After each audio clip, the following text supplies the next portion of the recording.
آج مسلمان کی سوچ اور خیال بہت غلط ہو گیا۔ وہ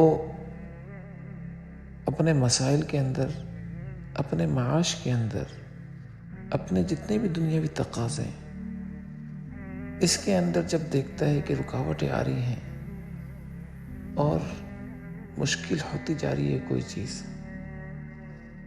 تو وہ ان رکاوٹوں کو کسی مخلوق کی طرف منسوب کر دیتا ہے۔ ارے مخلوق کی طرف سے کوئی رکاوٹ بن ہی نہیں سکتی، یہ ممکن ہی نہیں ہے۔ کیوں؟ کیونکہ مسلمان کو، ایمان والے کو اللہ تعالیٰ کی ذات نے بادشاہ بنایا ہے۔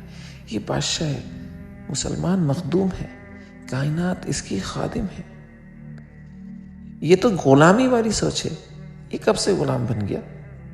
یہ کب سے یہ کہنے لگ گیا کہ اگر فلاں مان جائے گا تو میرا کام بن جائے گا، میرا مسئلہ حل ہو جائے گا، اگر فلاں بندہ میرے موافق ہو گیا تو میرا مسئلہ حل ہو جائے گا۔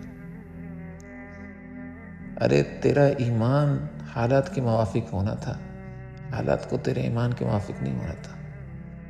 تیرا ایمان جتنا پختہ ہوگا، تو جتنا ایمان میں مضبوط ہوگا، تو جتنا پکا مسلمان ہوگا، ایسے ہی حالات چلیں گے تیرے ساتھ، ہوائیں تیرے تابع ہو کر چلیں گی، نظام تیرے تابع ہو کر چلے گا۔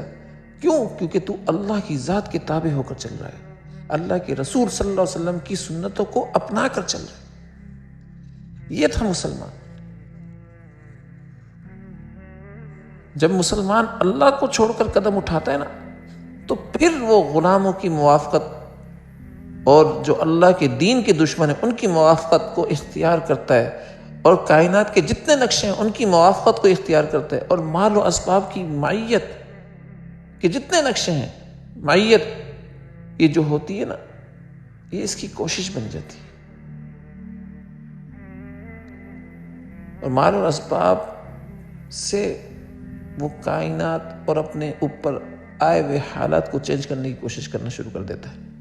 پیارے دوستو، پیارے ساتھیو، اللہ کی ذات کا یقین دل کے اندر بٹھا لیں، اور اللہ تعالیٰ کی ذات کو کسی حال میں، کسی وقت نہ چھوڑیں۔ دیکھیں ساری کائنات آپ کے تابع ہو کر چلے گی۔